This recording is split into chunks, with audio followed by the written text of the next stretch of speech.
नमस्कार मित्रांनो, शेळीपालन आणि घरगुती उपाय या माझ्या यूट्यूब चॅनलवर आपले पुन्हा एकदा स्वागत.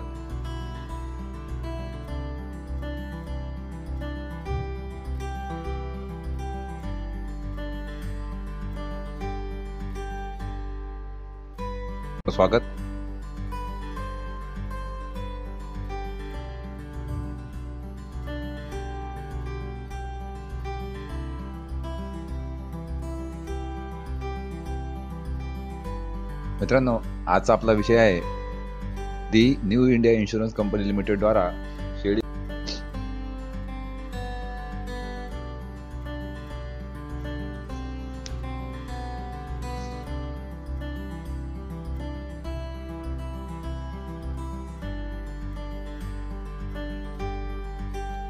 मित्रांनो, मला व्हॉट्सअप, फेसबुकवर बऱ्याच लोकांनी शेळी मेंढी विमा योजनेबद्दल विचारणा केली होती. तर खास त्यांच्यासाठी हा माझा शेळी मेंढी योजनेबद्दल हा व्हिडिओ शेवटपर्यंत बघा. तर चला तर मित्रांनो, सुरू करूयात. शेळी व मेंढी विम्याची मुख्य विशेषता बघूया. मित्रांनो, हे जी मी तुम्हाला कंपनी लिमिटेड द्वारा शेळी मेंढी विमा योजना आहे त्याबद्दल मी तुम्हाला माहिती सांगत आहे. तर चला बघूया मुख्य विशेषता. सर्व स्थानिक संकरित देशी मेंढी व शेळी या योजनेच्या अंतर्गत संरक्षित केले गेले आहेत. म्हणजेच लोकल, क्रॉस आणि फॉरेन ब्रीड, सगळे ब्रीड या योजनेच्या अंतर्गत त्यांना संरक्षित केले गेलेले आहे. आता बघूया शेळी व मेंढी विम्याची व्याप्ती. म्हणजे आपल्याला कुठकुठल्या धोरणात नुकसान भरपाई मिळू शकते. या विम्याच्या धोरणात शेळ्या मेंढ्याचा मृत्यू, अपघात, आग, वीज, पूर, चक्रीवादळ, दुष्काळ, भूकंप, दरड पडणे, संप, दंगा किंवा रोग संकुचन किंवा विमा कालावधी दरम्यान झाल्यास तरी आपल्याला नुकसान भरपाई मिळू शकते. मित्रांनो, मी तुम्हाला पद्धती म्हणजे एक हायलाइट्स पद्धतीने देत आहे. संपूर्ण माहिती मी या व्हिडिओच्या शेवटी तुम्हाला एक हेल्पलाईन नंबर दिलेला आहे. त्यावर जर तुम्ही कॉल केला तर एक टोल फ्री नंबरमध्ये तुम्हाला पूर्ण माहिती मिळून जाईल.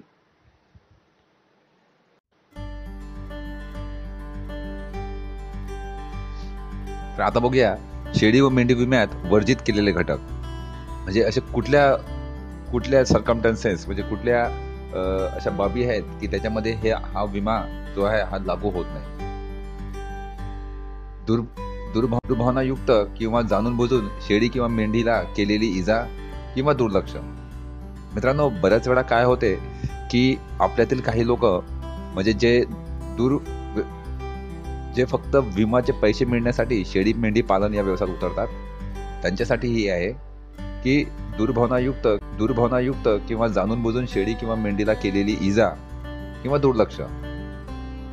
भार म्हणजे शेळीला किंवा या विम्याच्या अंतर्गत येणाऱ्या प्राण्यांच्यावर अतिरिक्त भार, अनस्किलफुल उपचार म्हणजे डॉक्टराचा सल्ला न घेता विचित्र प्रकारे उपचार करणे किंवा काही इतर कारणासाठी प्राण्याचा वापर. म्हणजे या विम्याच्या अंतर्गत मध्ये प्रत्येक प्राण्याला विशिष्ट कामासाठी त्याचा वापर केला पाहिजे. ते न करता त्या कंपनीच्या करारा व्यतिरिक्त त्या प्राण्याचा वापर करणे आणि अशातच जर त्या प्राण्यांना काही दुखापत किंवा त्याचा मृत्यू झाला तर त्याला कुठल्याही प्रकारच्या विम्याची रक्कम मिळणार नाही. नंबर 2 आहे, प्राण्याला विम्याचे लाभ सुरू होण्या अगोदर जर अपघात किंवा रोग झाला असेल तर या बाबी वगळतात. मित्रांनो, कुठल्याही प्राण्या काढण्याच्या आधी त्याचे मेडिकल चेकअप केले जाते. तर अशा वेळेस त्या प्राण्याचे मेडिकल चेकअप झाले असल्यास त्याला कुठलाही रोग किंवा या आधी त्याला कुठल्याही प्रकारचे अपघात झाला असेल तर त्याला विम्याची राशी किंवा विमा हा त्याचा उतरत नाही.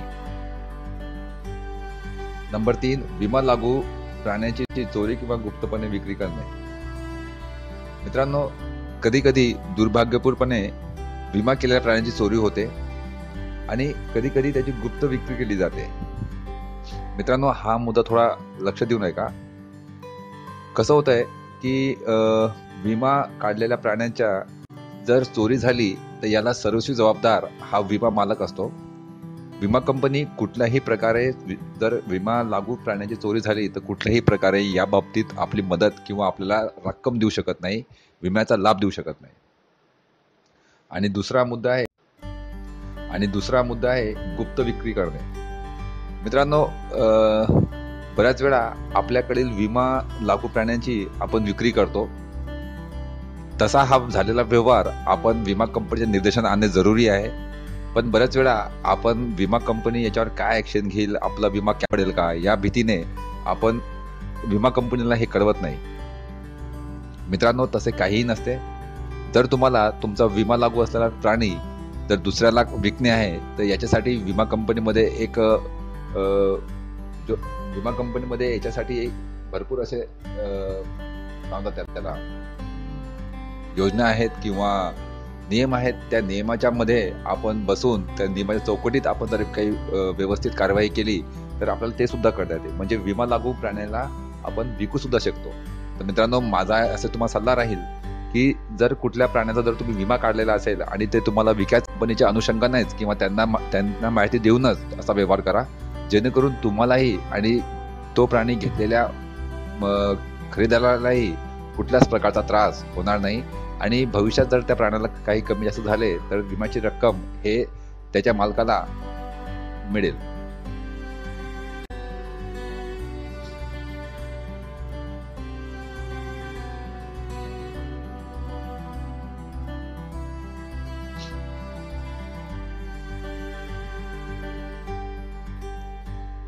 नंबर 4 चा मुद्दा आहे युद्ध, स्वारी, परदेशी शत्रू कायदा, यादवी युद्ध, बंड, क्रांती, स्वातंत्र्य समर, गोंधळ, लष्करी शक्ती किंवा कोणताही परिणाम किंवा प्रयत्न धोका. मित्रांनो, आता नंबर 4 चा जो मुद्दा आहे हा मुद्दा थोडा फार म्हणजे सांगायचं झालं तर फार लांबचा मुद्दा आहे. पण याचा जर तुम्ही स्पष्टीकरण द्यायचं म्हटलं तर गोंधळ, दंगा यामध्ये जर आपल्या विमा लागू प्राण्यांचं जर काही बरे वाईट झाले तर आपल्याला या विमाचा कुठल्याही प्रकारचा पैसा मिळत नाही. नंबर 5, कोणतेही अपघात, नुकसान किंवा कायदेशीर दायित्व प्रत्यक्ष किंवा अप्रत्यक्ष झाल्याने योगदान व विविध शस्त्रे उद्भवलेले आहेत. मित्रांनो, हा थोडा पॉइंट मला पण समजलेला नाही आहे ना. तरी या पॉइंट बद्दल जास्त काही बोलण्यापेक्षा हा पॉइंट वगळलेलाच बरा. मित्रांनो, मी तुम्हाला विनंती करेल की तुम्ही या व्हिडिओच्या शेवटी मी न्यू इंडिया इन्शुरन्स कंपनीचा एक कॉन्टॅक्ट नंबर दिलेला आहे, त्याला कॉल करून तुम्ही याबद्दल पूर्ण सखोल माहिती घेऊ शकता. तरी मला माफ करा, मी तुम्हाला 5 नंबरचा मुद्दा हा समजू शकत नाही.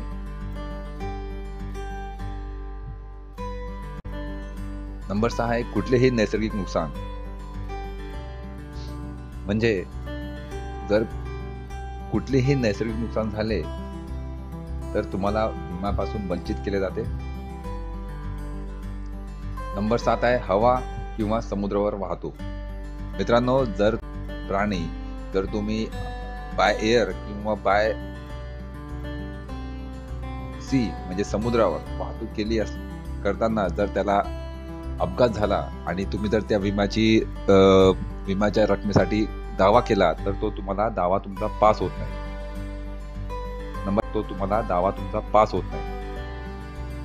नंबर 8, विमा संपणे तारखेपासून 15 दिवसाच्या आत करारबद्ध रोग झाल्यामुळे उद्भवणारी कोणत्याही गैरयोजना हक्क समाविष्ट केले नाही. मित्रांनो, विमा काढला म्हणजे आपला प्राणी संरक्षित आहे हे समजले जाते. तरी याच्यामध्ये थोडासा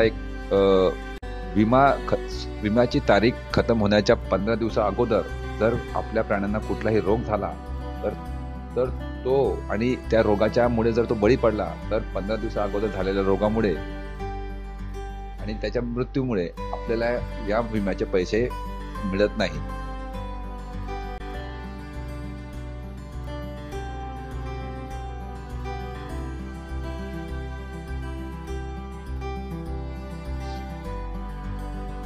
म्हणजे सांगायचे झाले की विम्याची अंतिम तारीख येईपर्यंत आपला प्राणी हा धष्टपुष्ट आणि निरोगी ठेवणे ही आपली स्वतःची जिम्मेदारी आहे. म्हणजे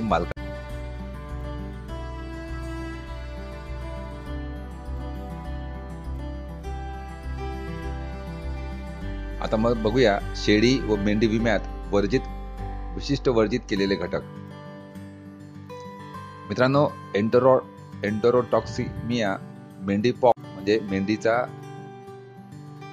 पॉक्स आणि शेळी पॉक्स म्हणजे मेंढीचा देवी रोग किंवा शेळीचा देवी रोग, बुडकांडी, FMD, अँथ्रॅक्स, HSBQ प्राणी यशस्वीरित्या इन्क्युलेटेड आहे. तर संरक्षण आणि आवश्यक पशुवैद्यकीय प्रमाणपत्रे विमा कंपनीला पुरवली पाहिजे. म्हणजे जर आपल्या विमाधारी प्राण्यांना वरील आजार झाले तर त्याचे आवश्यक पशुवैद्यकीय प्रमाणपत्र आपल्याला कंपनीने पुरवले पाहिजे, तरच आपल्या वरील जे आजार आहेत ते जर झालेले असलेल्या प्राण्यांना विमाची रक्कम मिळू शकते.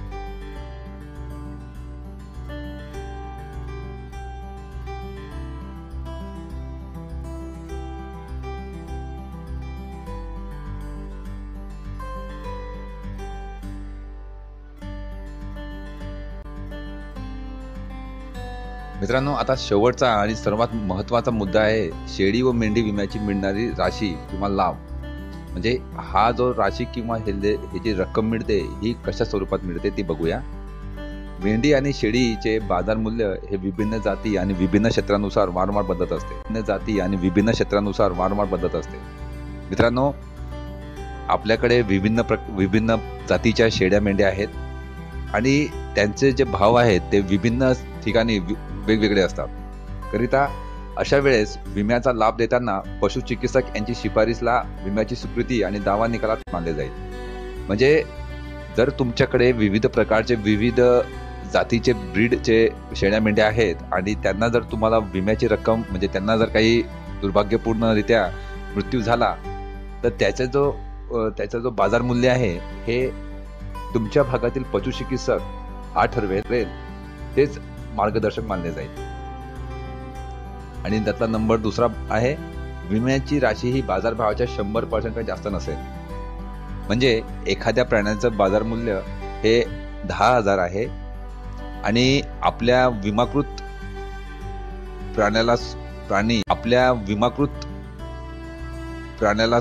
प्राणी त्याच जर वारला किंवा मेला तर त्याला सुद्धा विम्याची राशी ही 10,000 मिळेल, त्याच्यापेक्षा जास्त मिळणार नाही.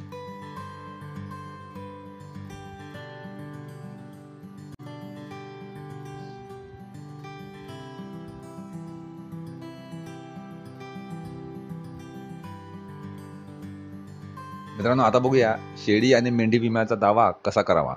म्हणजे आपल्याकडील विमाधारी प्राणी जर किंवा मेला तर त्याचा विमा क्लेम म्हणजे त्याचा विम्याची रक्कम मिळण्यासाठी आपल्याला काय काय प्रक्रिया, काय काय कागदपत्र द्यावे लागतात त्याबद्दल पूर्ण एक वेळा संक्षिप्त मध्ये बघूया.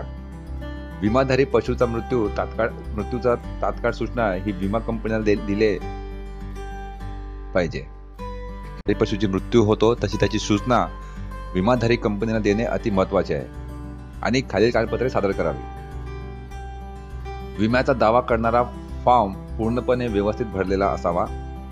मित्रांनो, ज्या वेळेस आपला विमाधारी प्राणी मरतो त्यावेळेस आपल्याला विमा कंपनीकडून जो फॉर्म दिला जातो तो फॉर्म व्यवस्थित भरलेला असावा. विमा कंपनीच्या फॉर्मवर पशुचिकित्सक यांचे मृत्यू प्रमाणपत्र असावे. मित्रांनो, ज्या वेळेस आपला विमाधारी प्राणी हा एक्सपायर होतो किंवा मरतो तेव्हा आपल्या भागातील पशुचिकित्सक कडून त्या विमाधारी कंपनीच्या फॉर्मवर त्यांचे मृत्यूपत्र लिहून घेणे हे अति महत्वाचे आहे. त्याच्यानंतर शवविच्छेदन म्हणजे पोस्टमॉर्टम परीक्षा अहवाल विमा कंपनीच्या आवश्यकतेनुसार द्यावा लागतो. म्हणजे आपल्या भागातील पशुचिकित्सक त्या मृत प्राण्यांचा पोस्टमॉर्टम करून त्यांचा अहवाल हे आपल्याला कंपनीच्या आवश्यकतेनुसार आपल्याला द्यावा लागतो. आणि कानाचे टॅग असेल तर ते सुद्धा द्यावे लागतात. मित्रांनो, ज्या वेळेस आपण आपल्या पशुचा विमा काढतो त्यांच्या ओळखीसाठी, त्यांच्या आयडेंटिफिकेशनसाठी ही विमा कंपन्या आपल्या पशुच्या कानांवर एक टॅग लावतात. ज्या वेळेस आपला पशु हा दुर्भाग्यपूर्णपणे त्यावेळेस विमाचा दावा करण्यासाठी त्याच्या कानाचा तो टॅग आपल्याला काढावा लागतो. तो सुद्धा ज्या वेळेस आपण शेळी मेंढी विम्याचा दावा कराल त्यावेळेस तो सुद्धा आपल्याला कंपनीत द्यावा लागतो.